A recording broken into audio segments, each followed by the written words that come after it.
नमस्कार, मैं हूं संजय शर्मा। आप देख रहे हैं 4 PM यूपी। योगी आदित्यनाथ खुश होंगे क्योंकि संघ ने बताया जाता है कि साफ-साफ कह दिया कि प्रधानमंत्री जी अब आपके एक तरफ राजनाथ होने चाहिए, दूसरी तरफ शिवराज होना चाहिए, नड्डा और अमित शाह उसके बाद होने चाहिए। अभी आपके आस-पास दिखना नहीं चाहिए। अगर दिखा तो फिर 75 साल के बाद रिटायरमेंट। केपी मलिक ने बातचीत करते-करते बड़े खुलासे किए हैं कि संघ में आजकल चल क्या रहा है। खुलासा इस बात को भी लेकर कि संघ के प्रचारक खेल में उलझ गए हैं, जमीनों के खेल में। उत्तर प्रदेश में एक अमरावती ग्रुप है, उसके हाँ, इनकम टैक्स के छापे की बात आपको याद होगा। बताया जाता है 500 करोड़ की जमीनें कब्जा हुई, लेकिन वो कहते थे कि एक हमारे बीजेपी के भाई साहब हैं, संगठन मंत्री जी, वो सब जमीनें छुड़वा देंगे। और फिर उस एक मामूली सी जगह नौकरी करने वाला व्यक्ति कितने लोगों को असहाय कर गया। अब लंबी कहानी है। चीन में प्रधानमंत्री जी क्या करने गए, ये कहानी भी आज की बातचीत में केपी मलिक साहब तो भास्कर के राजनीतिक संपादक हैं, उनसे हम सुनेंगे। दिल थाम के चलिए केपी मलिक जी के पास, क्योंकि इस बातचीत में बहुत खुलासे हैं, आप हैरान हो जाएंगे। पहले 4 PM यूपी को सब्सक्राइब करिए, ज्वाइन करिए। चलते हैं केपी मलिक जी के पास। 4 PM न्यूज नेटवर्क में बहुत बहुत स्वागत है केपी मलिक साहब आपका। कुछ मोटी-मोटी चीज़ें आपसे जाननी थी। दीपावली पास में आ गई है। अ, बस कुछ ही दिन बचे हैं, दीपावली की तैयारी शुरू हो जाएँगी। तो मलिक साहब, पता नहीं कि इस बार चीन की झालर खरीदनी है नहीं या बहिष्कार करना है? क्योंकि हर बार जब चीन का झालर दीपावली का बहिष्कार आता है, तो हुआ कि चीन की झालर का बहिष्कार न क करना है, क्योंकि चीन ने गलवान घाटी में हमारे बहुत सारे सैनिक शहीद कर दिए थे। ज़मीन हड़पने का मामला आपने देखा ही है, पार्लियामेंट में राहुल गांधी ने किस तरह उठाया। तो अब तो जो गोदी मीडिया सुबह से आलाप कर रहा था कल की प्रधानमंत्री की और चीन की बहुत पक्की दोस्ती हो गई। और मजे की बात यह कि गोदी मीडिया के चैनल जब ट्रम्प से मिलने गए थे प्रधानमंत्री, तो उन्होंने कहा कि चीन कांप रहा है देखकर भारत और अमेरिका के बीच की जो दोस्ती है उसने चीन को बर्बाद कर दिया। आज वही चैनल कह रहे थे कि भारत और चीन की दोस्ती से ट्रम्प घबरा गए हैं, ट्रम्प को पसीने पसीने आ रहे हैं। तो ये जो चीन से रिश्ते हैं, अब ये सब पुरानी बातें खत्म हो जाएंगी कि मलिक साहब। गोदी मीडिया ने कह दिया कि भाई आज प्रधानमंत्री जी की और चीन के राष्ट्रपति से मुलाकात हो गई, अब सब बातें खत्म। तो भूल जाएं। और 20 सैनिक जो शहीद हुए थे, उनके घरों में भी आज थोड़ी शांति हुई होगी कि हमारे प्रधानमंत्री जी मिला है और बात खत्म हुई। आपको क्या लगता है? नहीं संजय जी, आपको बहुत सारी चीजें भूलनी होंगी। आपको ये भी भूलना होगा कि हमारी जो सैकड़ों किलोमीटर जगह चाइना ने दबाई हुई है, वो भी भूलना पड़ेगा। आपको गलवान में जो हमारे सैनिक मारे गए थे, वो भी भूलना पड़ेगा। गलवान में जो 100 गांव बसाने की बात चाइना ने करी थी, वो भी भूलना पड़ेगा। और आपको अब ये देखना होगा कि सूरत में जो प्रधानमंत्री एकाएक पहुंचे थे और उन्होंने ये कहा था कि भैया पैसा किसी भी फॉर्म में आए, आप पैसा विदेशों से खींचिए और अपने काम को बढ़ाइए। ये शायद वही प्रधानमंत्री हैं जिन्होंने नोटबंदी 2016 में की थी। आज ये क्या कह रहे हैं? तो आप ये कह दें कि भाई ये होना चाहिए, नहीं होना चाहिए, ये नरेंद्र मोदी की पुरानी आदत है। आज हम ये फंस गए हैं कि जो कल तक हम अमेरिका अमेरिका ट्रंप ट्रंप कर रहे थे और ट्रंप ने जिस प्रकार से हमें दुत्कारा है, आज हमें उसको दिखाने के लिए उसके दुश्मन से मिलने जाना पड़ रहा है, क्योंकि दुश्मन दुश्मन का दोस्त होता है। तो आज हमारा भी दुश्मन अमेरिका हो गया है। अभी तक तो हम 10 साल से गलबैया डाले हुए थे, अब की बार ट्रंप सरकार। अब हमारे साथ इतना भयंकर मामला ये हो गया है, देश का दुर्भाग्य है कि हम चाइना के दरवाजे पे खड़े हुए हैं और चाइना हमारे साथ किस प्रकार से व्यवहार करेगा। हम चाइना को एक्सपोर्ट मुश्किल से 10% करते हैं और वहां से 100% मंगाते हैं। हम तो निर्भर है चाइना पे। आपने खुद ही कहा कि दिवाली आने वाली है। इस दिवाली में कितने लोगों के घरों में अंधेरा होने वाला है। आप हैरत की बात देखिए, आज की घटना आपको बता रहा हूं। कम से कम 25 लाख लोग हीरा व्यापार से जुड़े हुए हैं सूरत के। इसीलिए तो हमारे मोदी जी घबरा गए थे, सूरत गए थे। 1 लाख लोगों की नौकरी जा चुकी है टैरिफ की घोषणा होने के बाद से आज तक। और अगर 50% टैरिफ चलता रहा तो अगले 1 हफ्ते के अंदर 5 से 10 लाख लोगों की नौकरी और जाएगी। क्योंकि आप देखिए, सीधा सीधा असर है। एक व्यापारी से वहां हमारी बात हुई है, उन्होंने ये कहा कि मोटा मोटी ले लीजिए, कोई भी आभूषण जो हम यहाँ बनाते हैं, हीरे का आभूषण है, कोई भी एक आभूषण अगर हम यहाँ से बेचते हैं और वो $100 का अभी तक बिक रहा था अमेरिका में, और वो $150 का बिकेगा। अब भाई एकदम से इतनी महंगाई हो जाएगी तो उसको कौन खरीदेगा? जब कोई नहीं खरीदेगा तो वो हमसे नहीं खरीदेगा, हमारा इंपोर्ट करेगा नहीं, तो वो इंपोर्ट करेगा नहीं तो हम उसको कहाँ लेके जाएंगे? चाइना तो लेता नहीं हमारा हीरा।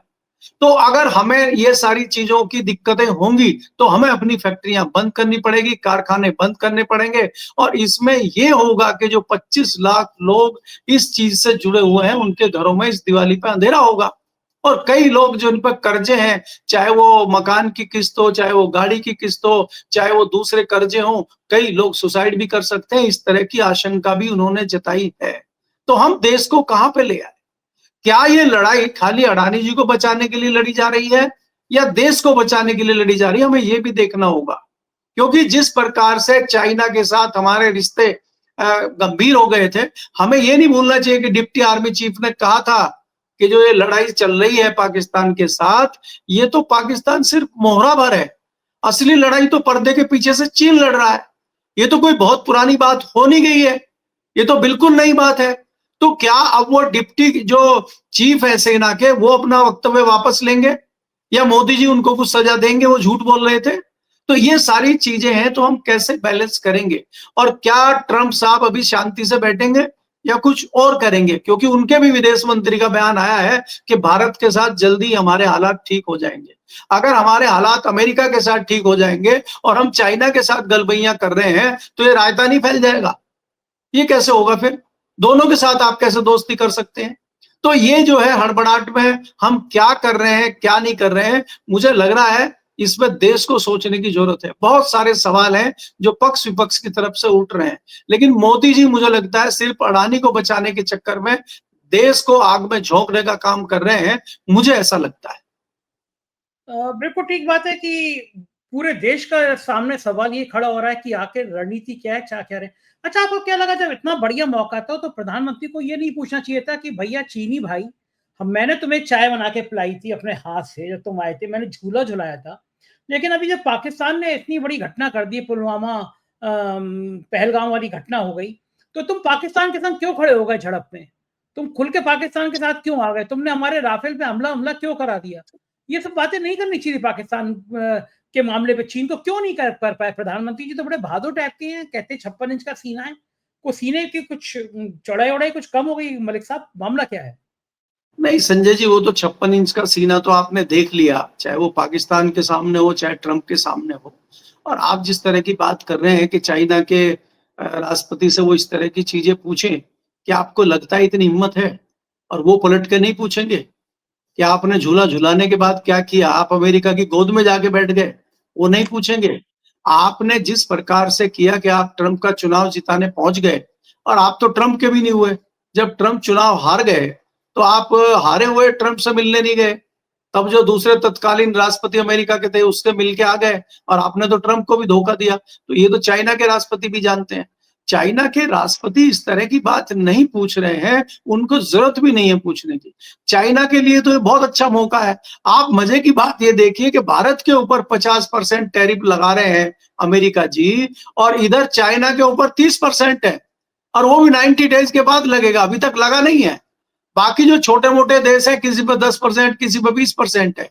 हमारे ऊपर पहले केवल 3% हुआ करता था जब हमारी दोस्ती थी, फिर उसको बढ़ा के 25 कर दिया, अब 50 कर दिया। कहीं ऐसा ना हो कि आज खुंदक में आकर रात को अनाउंस कर दें ट्रंप साहब के 100% हो गया। क्योंकि हम तो भैया हर चीज में नतमस्तक है, वहां वो कुछ भी कर सकते हैं। क्योंकि हम भी उनको जाके सरकार बनवा रहे थे और दोस्त बता रहे थे, ट्रंप हमारे दोस्त हैं और हम तो सरकार बना रहे थे। और आपको तो वो भी याद करना चाहिए किस प्रकार से उनकी पूजा अर्चना हो रही थी, उनके हवन करे जा रहे थे चुनाव जीतने के लिए। तो हम तो किस हद तक चले गए हैं, ये देखने वाली बात है। लेकिन अब आगे होगा क्या? आगे क्या होगा? चाइना क्या करेगा? क्या चाइना वास्तव में हमारे साथ दोस्ती करेगा?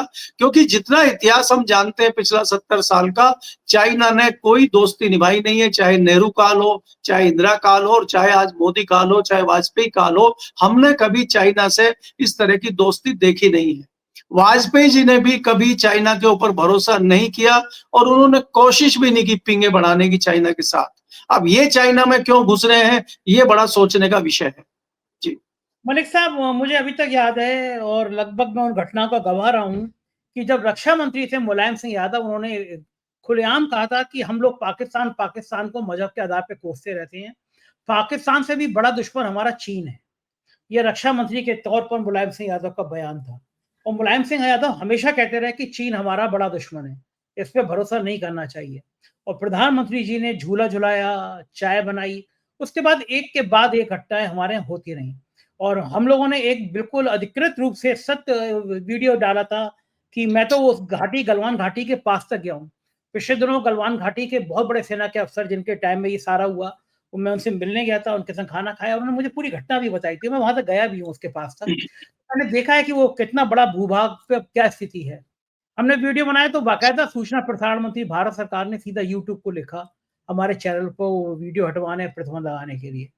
हमने आंकड़े दिए, हमने कहा कि भारत सरकार के सूचना मंत्री जी हमसे पूछे ना, हम जवाब दे देंगे, सीधा यूट्यूब को कह रहे हैं।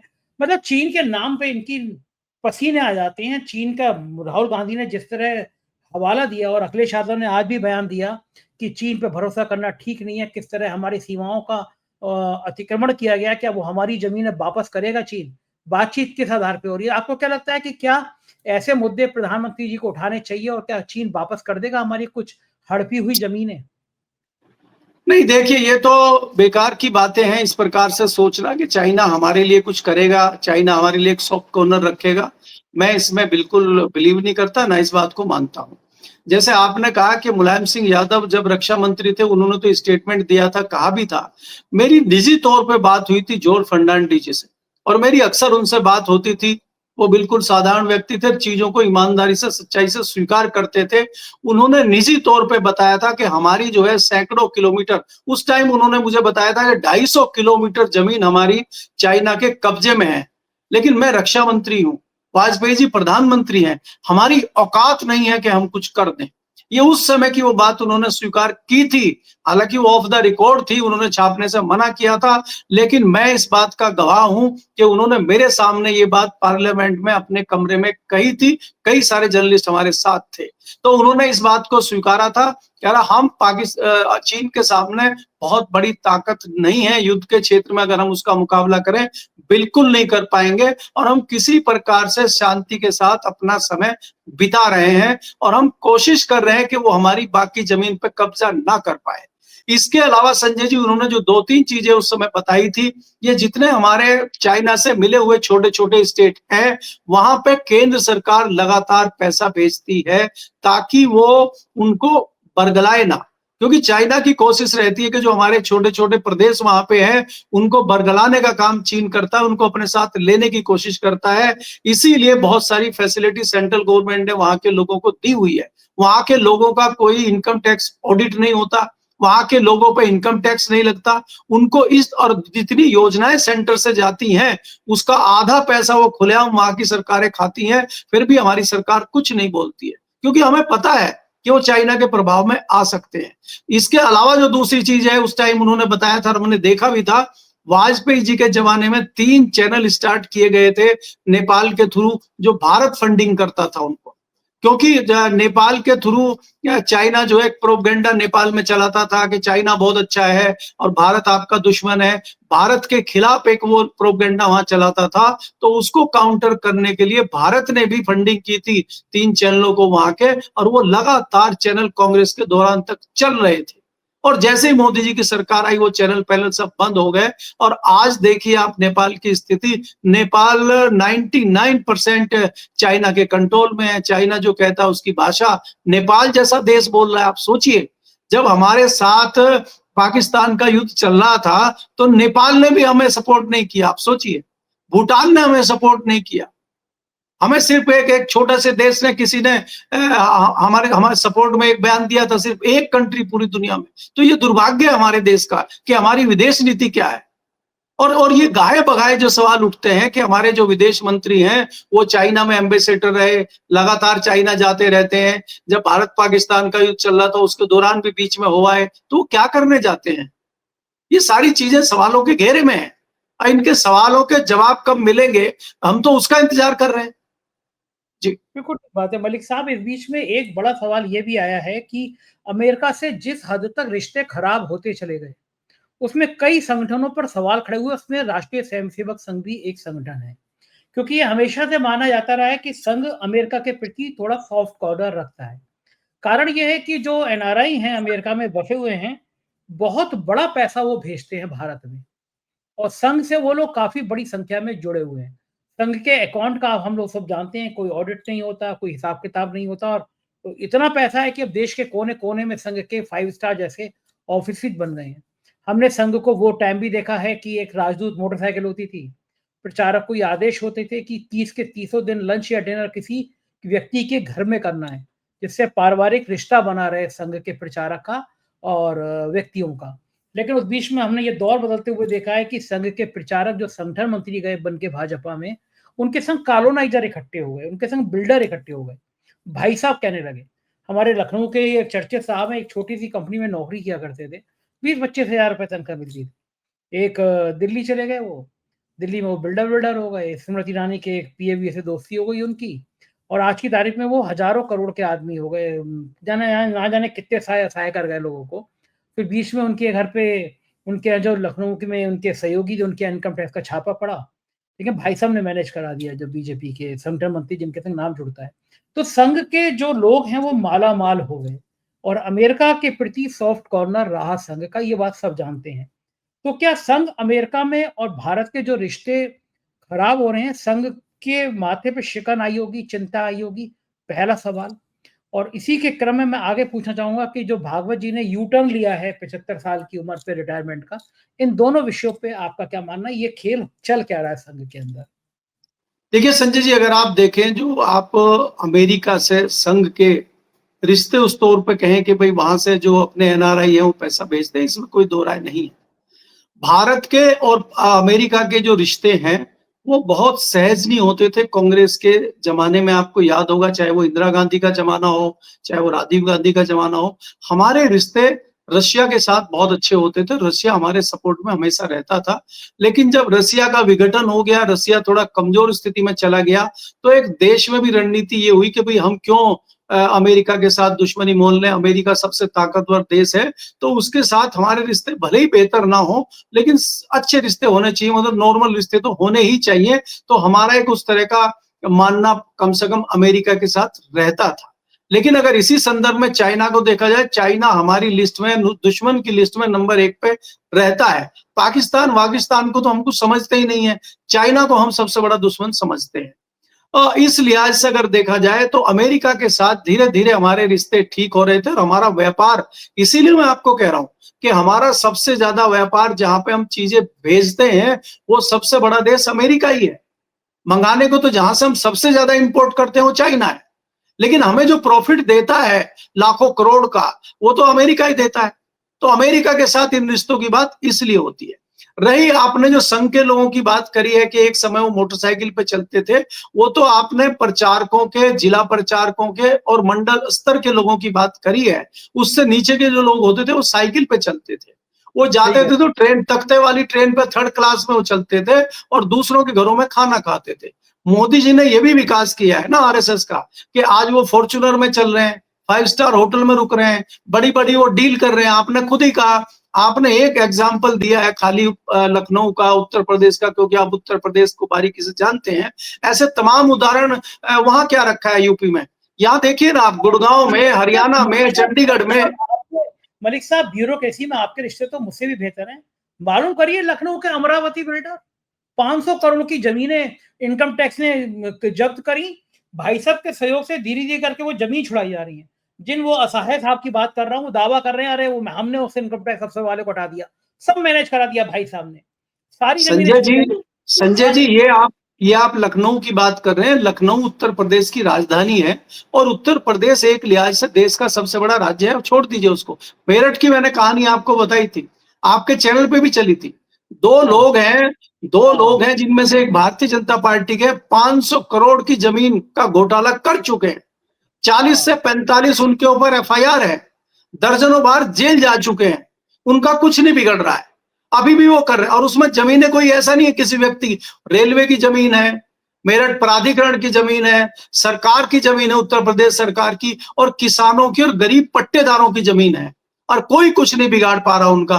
वो किसान आते हैं, हल्ला करते हैं, बैठ रहते हैं, क्योंकि डीएम को, एसपी को, कमिश्नर को पैसे देने के लिए उनके पास है नहीं, और इनका थैला हर जगह पहुंचता है। जब 500 करोड़ कमाया है तो उसमें से 100 तो भाई 10-20 करोड़ रुपए चला गया तो क्या फर्क पड़ता है, तो वो सब शांत बैठ जाते हैं। वो किसान आज तक परेशान घूम रहे हैं और वो लखनऊ वो योगी जी के उसमें जाते हैं, जब योगी जी आशीर्वाद देते हैं, दर्शन देते हैं और वे अपने एप्लीकेशन देने जाते हैं, वो एप्लीकेशन जैसे इधर योगी जी पीछे अपने हाथ से पता नहीं किसको पकड़ाते हैं जो उनके पीछे घूमते रहते हैं और वो देखते हैं, पढ़ते हैं और वो उसको डस्टबिन में डाल देते हैं। वो किसान फिर आगे मेरठ में एक आध महीना एंजॉय करते हैं कि हम तो अब बाबा को दे आए हैं और बाबा जी तो इंसाफ के पुजारी हैं, हमारे साथ इंसाफ हो जाएगा।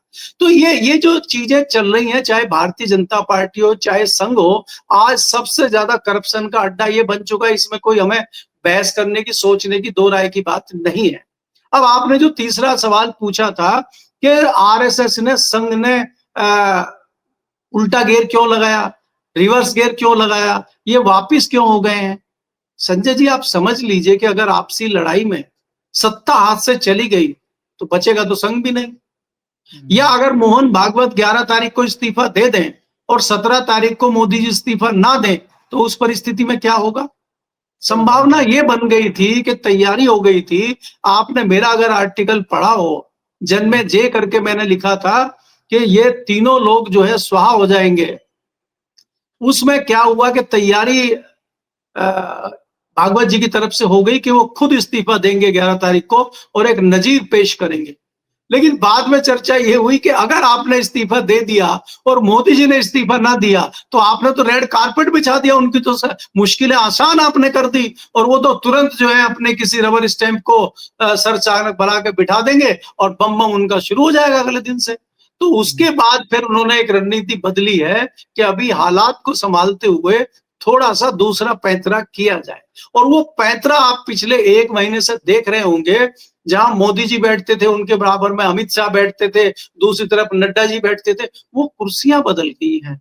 वो कुर्सी पे एक तरफ शिवराज जी बैठ रहे हैं, एक तरफ जो है राजनाथ जी बैठ रहे हैं, उधर नड्डा जी बैठ रहे हैं, उनके बाद शाह साहब बैठ रहे हैं। तो ये संघ की रणनीति है। संघ ने मोदी जी को कह दिया कि अगर बचना है तो हमारे साथ चलना पड़ेगा, लेकिन इनको थोड़ा दूर करना पड़ेगा। तो कहीं ये तो नहीं है अंग्रेजों की तरह फूट डालो राज करो। पहले इनकी जो जोड़ी है, जोड़ी को कमजोर करो, जोड़ी को तोड़ो, बाकी बाद में देख लेंगे। तो अभी मुझे ये रणनीति नजर आ रही है और ये कहीं ना कहीं आशंका इस तरह की दिल्ली में चल रही है और उसी के चलते चाणक्य बहुत परेशान है। और उसका रिजल्ट ये होगा कि चाणक्य थोड़े कमजोर पड़ जाए या चाणक्य का थोड़ा दिमाग घूम जाए और उपराष्ट्रपति विपक्ष का बन जाए। क्योंकि देखिए, चाणक्य जी तो कॉन्स्टिट्यूशन क्लब का भी चुनाव नहीं जिता पाए। अगर चाणक्य कॉन्स्टिट्यूशन क्लब का चुनाव नहीं जिता पाए तो उपराष्ट्रपति का चुनाव कैसे जिताएंगे। क्योंकि इसमें बहुत बड़ा पेच ये है कि इन्होंने जो अपनी चालाकी दिखाते हुए जगनमोहन रेड्डी को फोन करवाया राजनाथ जी से, तो इधर फोन किया, बम पटक गया उधर आंध्र प्रदेश की राजधानी में चंद्रबाबू नायडू के यहाँ। चंद्रबाबू नायडू को पता चला, अरे हमें अंधेरे में रख के हमारे दुश्मन को फोन कर रहे हैं जिन्होंने हमें जेल भेजा, ये कैसे हो जाएगा। तो खबरें ये है हमारे सूत्रों की कि जो सुदर्शन रेड्डी का नाम आया है वो चंद्रबाबू नायडू ने ही सुझाया है। और चंद्रबाबू नायडू और सुदर्शन रेड्डी की दोस्ती कब से है, जब चंद्रबाबू नायडू कुछ भी नहीं थे और सुदर्शन रेड्डी वकील थे। उसके बाद एनटी रामाराव का जमाना था और उस टाइम पर सारी लीगल जितनी भी काम थे, उनके प्रोसीडिंग थी, सारी इन्होंने सुदर्शन रेड्डी जी ने की। बाद में वो जज बने, उसके बाद में आपके सामने है।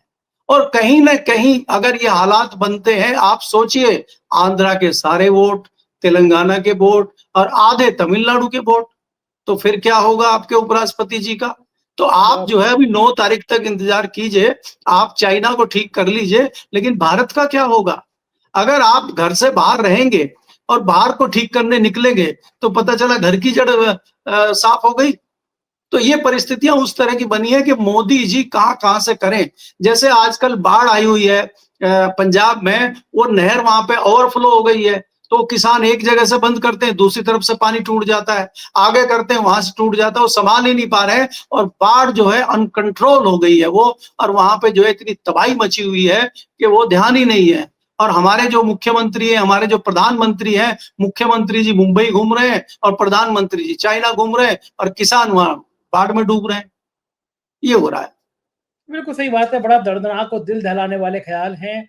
बहुत बहुत शुक्रिया मलिक साहब, आपने मुझे इतना समय दिया, धन्यवाद, थैंक यू। ये थे केपी मलिक जी, पूरी बातचीत आपने सुनी, आपका भी दिल दहला होगा ये पूरी बातचीत सुन के।